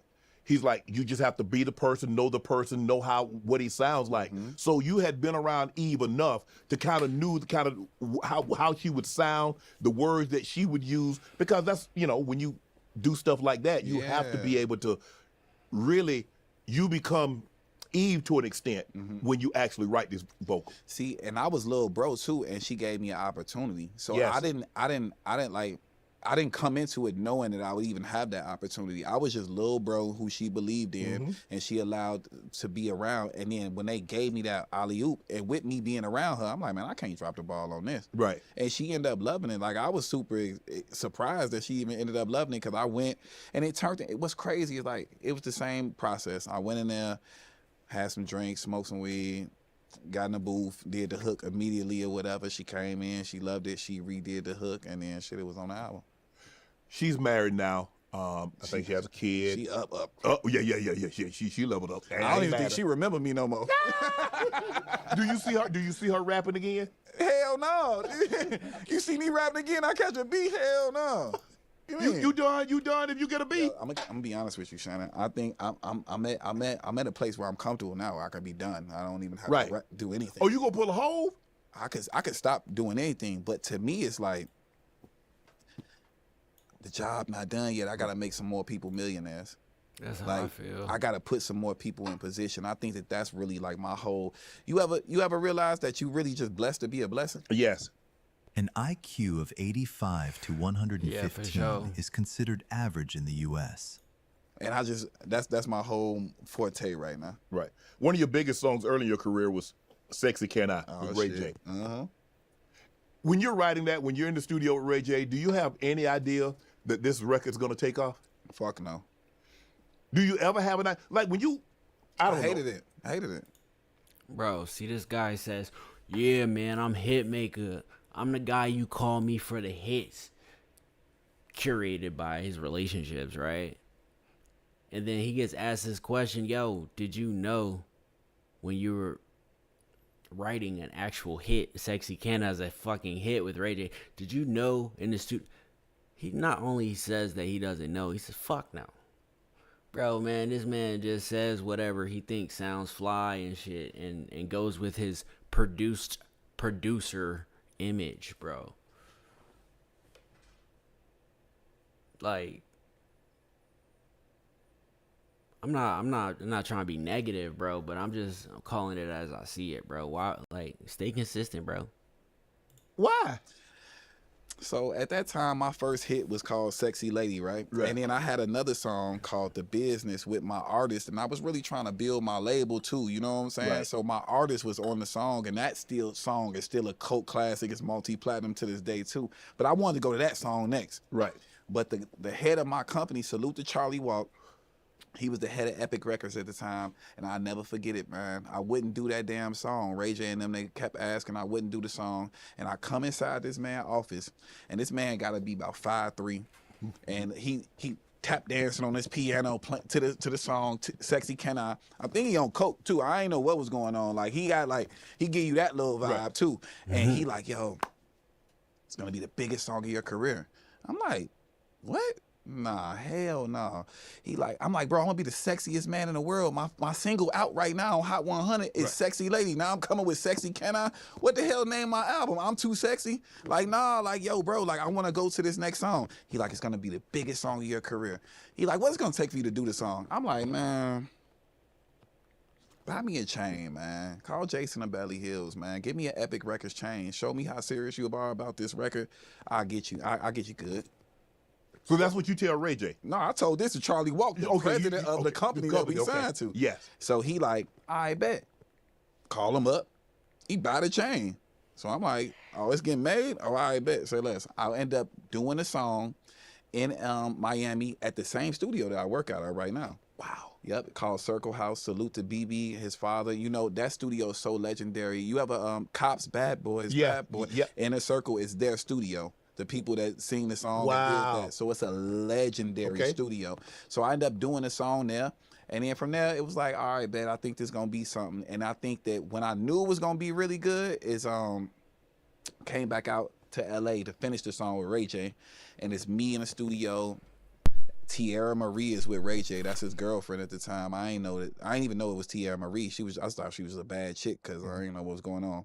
And I had the girl that sang the hook on my song that was my artist who I was also dating at the time too. I'll never forget this session, Shannon. We coming there. He in there, he got a gun on the table. I'm like, what is Ray J on right now? Like I'm thinking Ray J, come on, bro. He got a gun. He had just did his deal with Vivid for Kim Kardashian for the porno deal that they ended up doing. He like, man, you know, I'm in my vibe right now, Berg. Like, I don't even want to I don't want to disrespect your woman. Can I put these on? And he put on he showed me a bunch of Vivid DVDs of porn. Yeah. So he want to watch porn while we doing the song. What? Yeah, on the big screen, he want porn. You say, nah, I'm good, cuz. It was his session. I'm like, you do the you want to do. It's your session. I don't know what you. I'm coming in. I don't know what shit. you want, but okay, go ahead. Boy, he playing that shit. So we finishing the song. I'm doing ad-libs on the song and finishing the song. We putting the final touches on together. He like, let me go in the booth one more time, man. I got to do it one more time. So he going there. He hitting his note. He like, can I just have some fun? And he going off with it. I'm like, what is this doing? Tierra Marie like, boy, if you don't shut your ass up with this bullshit. She in a control room with me. She clowning him. He like, girl, this my Stevie. This my Stevie Wonder. I'm trying to hit my Stevie at the end. She like, yo, Stevie. And then from there, song came out, and I'll never forget it, man. That shit skyrocketed as soon as it dropped. I don't know how it happened, a perfect storm of situations, but it skyrocketed as soon as it dropped. And then, I mean, the video shoot is a whole nother different. My bad. Yo, all this I don't know don't sound like the Hitmaker to me. I'm just saying, bro. So you know I went to jail on the set of the video, right? How? We there. First shot of the day. I'm smoking a blunt or whatever. We got police securing us on the set. I hit the blunt, I throw a roach out. Police come. He must have been having a bad day. He picked up that roach, smelled it. He said, is he a lead guy, principal on this video? They said, yeah. not today. Locked me up in Miami. The first shot of the video, put the cuffs on me, took me to Yo, what up, jail Lil in Dade County. Max? Thanks for tapping in on Twitch. So now I'm in jail. Hey, thanks for the follow. I appreciate it. Lila I'm Max. like, damn, this shit is crazy. I'm freezing though. Like I think I had like a tank top on. You know, they throw you in that jail, boy, cold as hell. I'm in that freeze and they try to give me bologna sandwich. They don't know I ain't never had a sandwich before in my life. I'm like, hey, yo, these niggas is tripping. I'm trying to get out. Next thing I know, probably like 6 hours later, they like, Ward, you can get up out of here now. Guess who bailed me out of jail? Who? Shaquille O'Neal. Yo, this dude's too Japan on a fucking plugged, bro. to you. Hold on, guys. Explore. This dude is too plugged. Like I said, his existence in the game is completely dependent on his relationships with other people. And there's nothing wrong with that. But he can't move how he wants to move. Everything. Shaquille O'Neal and Ray J had a partnership for Sexy Can I with that record. Shaq, it was on Shaq record label. Shaq came and bailed me out of jail. Wow. And that's how I get back to the video set to complete the video. You wouldn't even know it because the video tricks of the and the editing, but like, bro, like I was gone. It was nighttime by the time I got back to the video. I got back, filmed the video, and then it became a success. Prior to this song, had you ever met Ray J before? Once or twice. And I was just like, not like as a friend or nothing like that. I was a fan of his album with One Wish on it or whatever. And then not only that, he was Ray J. He was hitting everybody. So I'm like, yo, this is my kind of guy. Yeah, this nigga gotta be around me. I gotta get some of these fruits of his. Like, what's up, man? What we doing? You was trying to get hit by Ray J. Y'all heard him? See, man, I knew it, bro. Under that bandana, bro. And that's how we linked. Did you know Ray J was this crazy? Mm-hmm. He always been like this? Mm-hmm. Let me tell you something, Shay. Once Sexy Can I took off, rest in peace, him and Whitney Houston they were a thing. They were a couple. And that's when I knew he was crazy. Wow. And when I say crazy, not in a bad way, but like, look, we in your stomping ground. So Sexy Can I going crazy. We in Atlanta. And Ray like, man, I got a surprise tonight, boy. You gonna love this. I'm like, what? He like, you gonna love it. Next thing I know, we at the hotel, Whitney with Ray. So he like, Whitney coming to Compound with us tonight. We got to show at Compound. He like, Whitney coming with us to Compound. We finna go crazy. I'm like, what? Yeah, what? Bro, you're not, this shit is a movie. So we get in the SUV. Ray J sitting like in the back. Whitney sitting right here. I'm sitting right here. So we get to Compound. Now, Whitney's a real, like, for real. Like, we ain't got no liquor. She like, send them niggas in there. Go get me some Patron. They come out with the gallon of Patron. Me and Whitney drinking out the Patron, two hands drinking out the bottle like this, chain smoking cigarettes together, talking shit, blah, blah, blah. Wow. And she went in there and she supported us while we was in there on stage. Whitney Houston was on stage with us in Compound while we did the record. Wow. It's pictures of it and all type of shit on the internet and this, that, and the third. But here go the craziest part. We get back to the hotel, Shay. I ain't trying to blast it up or whatever. So, you know Ray J a dog. So we left Compound. I know he. Listen to me. We left Compound. So now he like, how many extra rooms you got? Because you know how you move and like you got a room for this, that, and the third. Yeah. Some couple of my peoples that left. I got a couple of them, shit, whatever. He like, let me get that extra room. I'm like, all right, bet. So I give him the key. So now I'm looking for him or whatever. I go to his room. Boy, I go in a room. It's like a suite, walk around, boom, boom, boom. You know, Whitney getting undressed in a room, in Ray J room. She's like, get out of here, young bird. I'm like, oh, shit. Me up, man, because Ray J was down the hall with one of my little joints. Mm. You got to get him. You had him on here? I have. Oh, boy. I sure wish we knew this story. Yeah, we different. Where to see Whitney, and I'm not saying she's the top 3 voice. Yeah, you are. You are. Woman's voice all time, and I'm not saying she 2 or 3. Mm-hmm. Were you in awe when you said, man, this is Whitney Houston? Hell yeah. This is Whitney Mofo Houston. Hell yeah. She had that glow, bro. She had that aura. You know how people talk about aura right now and all that other stuff? Like, she had it. But you want to know what it was? It was very rich, though. Like, I thought it was like, you know how you watch Whitney and it's like, yo, you thinking like, and I will always love Yeah, you. you're all glammed up and she got the gown on and everything. Whitney gonna let you know she from Newark. Don't play. Rest in peace. No cap. That's crazy. So when you're in jail and they say, Howard, you good to go.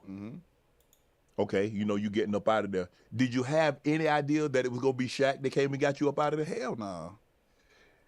Because did you know that Ray J was like on his label, anything? Yeah, I knew, but who really thinking about it at the time? This was the time when he was with the Heat and he was a sheriff or whatever. Yeah.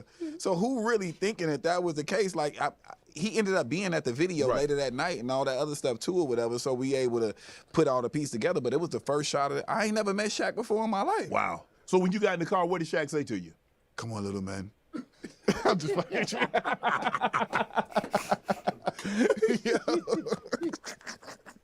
Nah, man. Salute to Shaq. Was that the only time that you ever had any other interaction with Shaq after that point? Hell no. He just deal with all the same women that I deal with. This man, all if he your talk resume about. looks like this, Look, you're anybody not getting that hired. talk about This layout, no structure, no order, it's just too chaotic. Honestly, I think anybody that talk about women that much is into dudes. Anybody that gotta like talk about women this much gotta be high in something, bro. Don't nobody get that like. I mean, he might have had money and shit and like had fame and shit, so he obviously hitting women from that. But he like, if I didn't have any money, like I've always been good with women. Like, not even on no hoe shit, just like on some, like I say in my track, like all my exes love me. This shit is mad true. Like, build them up, let them fly. Keep it G. Like, I don't hold nobody back. None of that shit. This dude talk about just hitting women all the fucking time, bro. And I just don't think that he's bagging women with that voice. Like, I get a lot of compliments on my voice, how I sound, bro. This dude like, his voice, like, I don't know. He sound like a little feminine. So, like, I don't know. I'm just saying, anybody that talk about it that much, bro, come on, bro. Talk about something else. You don't got no kids. Come on. Boy, Shaq a savage. Yeah, let's go ahead on. We're going to move on. We gonna move on. We don't need to talk about that. But recently, Ray J said that his heart is only functioning at 25%, and he doesn't have much time. He say, I think I read where he said 2027, he definitely going to be out of here. When you hear stuff like that, it's hard. Don't tell me you finna call Ray J. I would love to, yeah, serious. But look, I'm gonna show you what I said. You see how I mean? Because you know I can't. I gotta be. Look at my last. Nah, man. Salute. I would love to, yeah, serious. But look, I'm gonna show you what I said. Bro, that's not the voice of somebody that bags. Because you know, that's really my. I would love to, yeah, serious. But look, I'm gonna show you. I'm gonna show you what I said, cause you know I can't. I gotta be. Look at my last text to him. Okay, I'm done. Crazy. I can't pay it. All the way at the bottom. The last thing I said. You trolling? Yeah, with the question mark. I don't know what you doing. You trolling, gang? Like, what's up? Are you trolling? Yeah. Okay, I'm done. Crash Out campaign is officially a wrap after today. Just one more. After today, it's over. You at 1:40 p.m. You trolling? Yeah, bro. That's really my brother, Shay. So it's like I don't know, but I mean, if that is the case, like, man, I don't like it, and I'm gonna be right there for him. Whatever I can do. I know people that speak like that though, almost. But then he got that little twang to it, like. But so it's like, because he changed my life. That's a 10 million seller. Wow. What was it like being a teen star? You get in this business, you're 14 years of age, and you start ascending right away. And you have access. You're around DMX, you're around Eve, you're with Ray J, and Shaq come bail you out of jail. So you're around some of the biggest musical artists in the game. What's that like for you? I don't know. I was wild. I was even wilder than I was as a kid. I used to wake up every day and pop a ecstasy, just be wild and just like a terror, just like a bad person. Do you remember a whole lot about that? Hell yeah. Every moment of it. Like, them was some of the greatest times of my life. Like, I ain't gonna lie. Like, I don't shy away from that. And I blame Ja Rule and all them for that, for me doing ecstasy and all that other stuff. Because you got to remember, I was at the Murder Inc. mansion at the heyday of when they was doing all that type of stuff or whatever. And when I seen Ja Rule take an ecstasy and make them type of songs, I said, that's where I'm going. That's what you doing. And I went. Bro, he blamed Ja Rule for taking I don't really know how to ask this question. You ask it. But you said it. You said there were times when you were on the Scream tour that mothers would hand deliver their daughters. Correct. Correct. See, Shannon, this pre-Instagram, we were wilding. He's still talking about that, like. Yeah. Like, listen. And tour. Every moment of it. That's really wilding. Yeah. Inc. mansion at the heyday of when they was doing Listen all to this that man, type bro. of stuff or whatever. And when I seen Ja Rule take an ecstasy and make them type of songs, I said, that's where I'm going. That's what you doing. And I went. But you supposed to be hit maker. They call you when they need a hit. But you see him take ecstasy and you trying to take ecstasy to get like him. Bro, produced producer. His existence is fully dependent on his relationships. He got all these stories with people. Cool. Bro, you work for Atlantic Records. You're an A&R, bro. You're plugged in, bro. Even if you don't make a hit, bro, you got a fire salary, bro. I don't really know how to ask this question. You ask it. But you said it. You said there were times when you were on the Scream tour that mothers would hand deliver their daughters. Correct. Correct. Here we go.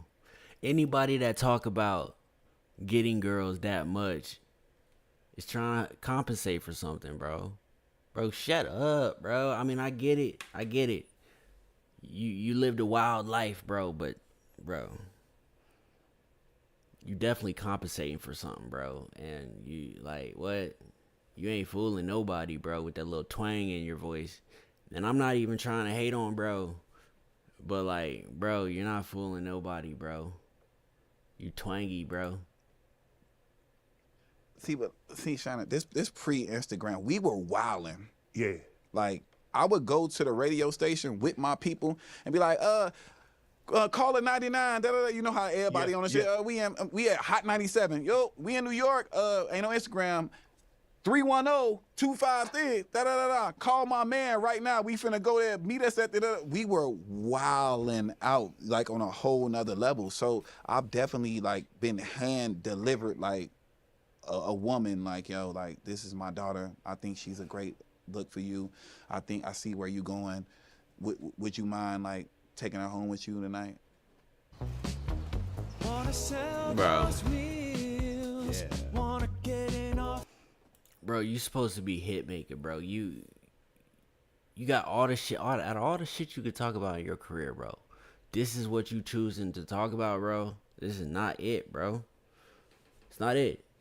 This is why don't nobody really know you, bro. Like, we know about you, bro. Like, you're a produced producer, bro. But, like, I held you to a way higher regard prior to watching this. I'm not even gonna cap. A mother giving you... That's why I said I'm damaged. Because I seen the money outlook early when I was still pure. When I wanted that real love and that real connection or whatever, I seen the motives. So it's like...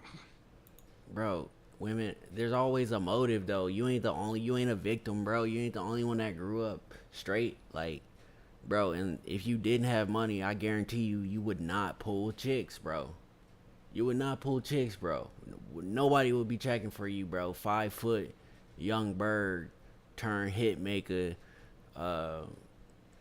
Every famous person is do boy. Let me chill, but like for real, this is what you're exposing this shit to be. That shit ain't fly, bro. You probably you're blessed with all the opportunities and relationships in the world. Literally, we know that. We know that from your positioning. And you just effing this shit off, bro. You effing this shit off, bro. I see why, like, you stuck in the position you in, bro. Like, this is just Turtle Clips said hi. Yo, what up, Turtle? This is just the role you gotta play for the rest of your career, bro. You effing this shit off. It's crazy. And I wasn't even as rich as I am now. And that was Can crazy. you let your guard down? After, think about it. Here you are, you say you're about to be 40. You got in the game. Tomorrow's your birthday, bro? Tight. Wait. That was like an hour.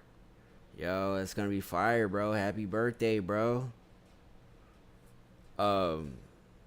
Yeah, you want to play a game on stream for your birthday, bro? Tomorrow, I'll give you a little present. Do a stream game with you if you want. So you've been in this thing for a quarter century, and you've seen it all, done it all, heard it all. Is there any way he can let his guard down?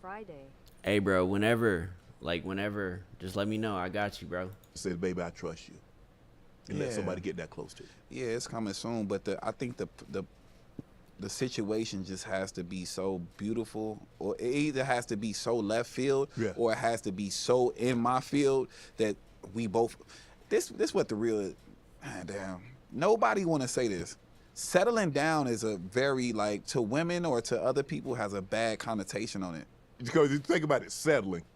Nobody wants to settle. We gonna have to. Yeah.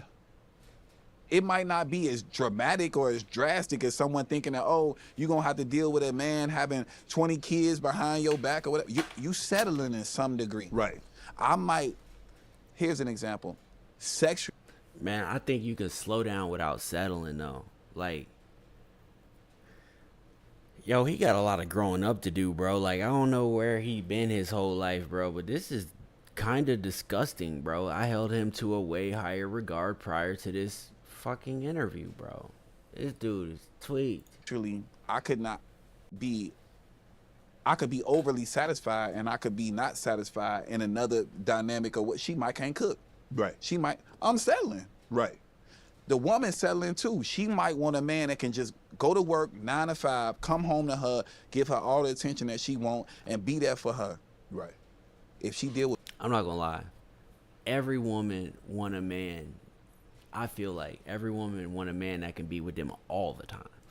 All that fucking woman might want a man that can go 9 to 5, woody. I know it's traditional shit, like that's the point he's making, but I feel like every woman want their man to be with them all the time. Like if they could live a sustainable life without fucking them having to go work and shit, she would go for that. And if you working that 9 to 5 too long, bro, it's somebody that's not working a 9 to 5 that don't got bread, don't need bread to pull chicks that might slide into you. Well, girl, Young Bird probably got, because he said DMX took his girl. Settling, if that's what her vision is. Correct. So I think that us as men and women, we gotta come to the table and say, yo, I'm comfortable with settling down. Yeah. I'm gonna settle it some way. But here, you do realize that you're never gonna find a woman that have every attributes that you're looking for. She's 5'10", she has this here, she has hair, she has a job, she's built like an Athenian goddess. Yeah. You're never gonna can cook, she's educated, she's well versed. You're not gonna find somebody that has everything that she's gonna wait on you, your beck and call, because you gotta realize that she got her own career. Because now you're going to ask her, because she's going to ask you to do a little sacrificing, because two people can't sacrifice in a relationship, because somebody's going to go to hell. If I don't find it in the next 2-3 years, I got a lot of faith in Elon, how he making them robots. that my budget going to be able to get it, and it's going to be able to do whatever. But don't you want somebody to come? Don't you want somebody? Bro, I'm not checking for no robot. Bro, niggas not checking for no robot, bro. I go for a regular chick all day over some BBL model chick or a fucking robot, bro. Like regular. But again, I'm blessed. Like I've always been a catch, and I've always been good to women and had good relationships with women. So I never been a guy that struggled in that area. So I know how to appreciate a regular chick. Without the worrying about like the different aspects of like how she's attractive or in what ways and shit. Like, I have some great relationships with women that can probably never cook. I had a chick burn soup one time. Was with her for a long time. Honey, I'm home. Unlike other team management apps, when it comes to time theft, Connect Team's all about accurate payroll without. Hey, honey, how was your day? When you're having a bad day, like, hey, you just couldn't get that beat like you wanted it, and you got somebody that even that you haven't told her that something's going on bad, she knows you. I do. I want that. I think I want the kid dynamic more than anything, though. I would love to see like a little me, you know what I'm saying, pop out or whatever. And I just think that, like we said, like I ain't like the women's situation is just all feelings based. I've been in situations with great women where they've allowed their feelings to outshine what the big picture is, and it started, you know what I'm saying, and shit then spiraled out into another different direction. So to me, it's like, man, I'm trying, or them robots coming. Hey, you do realize now, if you get one, I mean, I guess there could, but I'm assuming that if you waited this long, you're like basketball, one-on-one. Wait, what? I mean, you get this one, huh? Oh, here, come on. You think that's realistic for me to tell a woman that I'm only gonna deal with her for the rest of my life? As an OG. Bro, here you go, bro. Like, so you don't believe in monogamy? He's compensating for something, bro. Bro, it's not realistic for you to tell a woman that you gonna be with her, period, bro, because I don't even think you get down like that all the way. Not gonna cap after watching this whole shit. And you talk too much about getting women, bro, to not be compensating for something. Give me. Or you don't believe in it for you? I believe in respect. How you respect her? What you don't know won't hurt you. As long as I'm doing what I'm moving the way I'm supposed to move, and I'm moving very tactical. And you don't see nothing. I ain't in no blogs. It ain't nobody pressuring coming to you as a woman. So you try to move like Delta Force, like they went in over there and got what you call about? I'm trying to tell you. I'm trying to tell you. That's the only way to move, though. Like it's certain cheaters. It's the cheater that just don't care. Right. He reckless, careless with it. It's the cheater the double life cheater, the nigga that's spending the money, that's putting somebody up and this, that, and the third. I think that cheater hurt more to your woman anyways, because when these women find out you allocating that money and she got Birkins and got an apartment and got a G-Wagon, a Range. But don't nobody see the phone messed it up, because I think that when men initially start doing that, they were paying for privacy. Like, I'm gonna give you some money for you, shut up. It's for my wife not to know about it, or for this not to be a thing. Yeah. So I think that hurts more. And then there's the cheater, that the passport bro cheater, the guy that's in Bali with the Maldives, with some things, and you don't know what's going on. Well, it was some tens. I thought it was just one. I thought it was gonna be your wife, your girl, and. You think I'm going to Malfi Coast with one woman? I would, that's what I was thinking. That came to my head. No, it's a group trip. Oh, you got the boys going with you, so you know. Preferably not. Maybe like one or two. Nah. Yeah, one or two boys. Goddamn. Oh my goodness. You must be on them Sparks. Hell no. I'm on that. I'm in the Shay Shay. I'm on this Le Portier. You think women gonna sign up for that? Hell yeah. You go, bro. You in sports, right? You are in sports. You in entertainment now. Yeah. But let's take it off me and you. Let's just go ahead and just put a blanket statement. You think anybody in the NBA is faithful? I do. Yeah. What the fuck? The one that's been locked in that had enough, the Udonis Haslem. Yeah. You need like about mine. You think that homeboy that got Drea only dealing with that? What you feel about Drea? She 45. I like Drea. I like her too. I don't, like I said, man, I don't really know. I'm mind my business. See, I get 12 hours. I get 24 hours in a day. 12 hours, I mind my business. The other 12 hours, I stay out of everybody else's business. So I'm busy. Right. And people like, well, she's this, she's that, and that's a grown man. That man can boat. He can buy alcohol. He can rent a car. He can do all that stuff on his own. He know what he doing. Well, I could look at how he moving and can tell he ain't grown. Like, he still got some growing up to do. But we all been there. Yeah, but he ain't ready.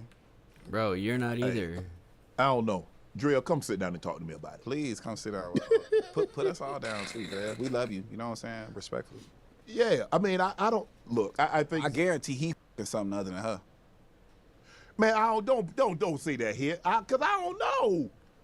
Yeah, I don't know. I don't want to put that out there in the universe. Man, he's mad horny. You talking about do I got Roman sparks? Cause I'm about to be 40. That nigga don't need no sparks. Nah, he don't need no sparks. He more mad horny. Yeah, cause I remember when I was that age. How many away games in a year? 41.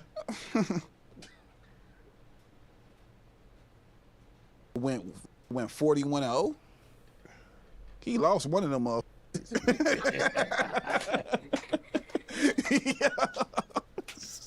I hope, hey, bro, hey, I hope you, hey, Jayla, man, I hope you faithful to your girl, Dre. I hope hey, I hope y'all good. I hope y'all locked in. Me. All right, guys, look, that's halfway through. That's part one. It's part one, man. Look, man, I had enough. I'm not gonna cap. I feel like I could have spoken on a lot more fire stuff tonight. I appreciate you guys that did come through and slide through and kick it with me. I apologize on behalf of the platform for Young Berg and his performance and his contribution to tonight's entertainment. Yeah, man, I'm usually a super nice guy, bro, but I'm not gonna do that. I'm not just gonna not do that for the sake of it, bro. I'm gonna call it how I see it, bro. And look, Silvy said it. That's another episode of Silvy Said. Tomorrow, we're gonna get into some EDM, some house music, some tech house, melodic techno, production, some DJ culture, and we're gonna review and do some more commentary on some behind-the-scenes entertainment stuff. We're gonna shift gears a little bit from hip-hop, and we're gonna go a different direction for tomorrow. So I'm gonna keep trying to squeeze in 2 commentaries for the week. And we still have our gaming, just some games are gonna be no cam, just because, like, I can't just go horn out my brand. Like, until we get like a community of people that are showing up consistently, like, I can't just keep putting my content, myself, my face out there just for like ghosts and randoms to scroll by and shit. Like, we want to value this time spent together. So and plus, like, the gaming, like, the reason I have to shift gears with gaming, and I'll explain it more on Fortnite Friday. Actually, I'll save that for Fortnite Friday. But if you guys haven't yet went to ImSoSilvy.com, please go. Hold on. If you guys haven't yet went to ImSoSilvy.com, go, because these colorways are only out for a limited time only. These have been out for the fall. These are the fall winter collection of 2025. The first official collection. You guys can only see 3 on the screen. Let me see if I can fix it for you. Bink. All right, let's try that. Yeah, so these were my first releases, and very proud of these. I love these Earl Greys, the forest greens, beautiful, so beautiful. And then I have my Slorange kicks, and then my 1950s. So we're gonna bring out another version of the 1950s, maybe. But these other 3 will be vaulted forever. So you guys will never get another chance to buy these SLOR kicks, and we'll have a new batch and new batch of colorways coming out here in March. So it's the month of February. This is your last month to get the SLOR kicks. They're $109. If you used discount code SLOR25, you get 15% off one pair of SLOR kicks. So go to ImSoSilvy.com and grab your pair of SLOR kicks, because I promise you they will be highly sought after in the future, as these will be vaulted and you won't get another opportunity to buy these. So these are the SLOR. It's right here on ImSoSilvy.com. It's very easy. You can use Shop Pay, $27 a month, you know. But these are gas. Like, get you a pair.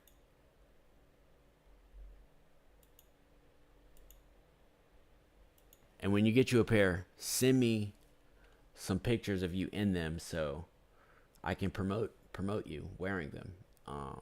Yeah, I get hella compliments on these, so I just can't wait to get more people in them and keep designing more designs of them. So that's another episode of Silvy Said. I know there were some cringe moments, but thank you guys for hanging in there and chilling with me, and I'll catch you guys on the next one.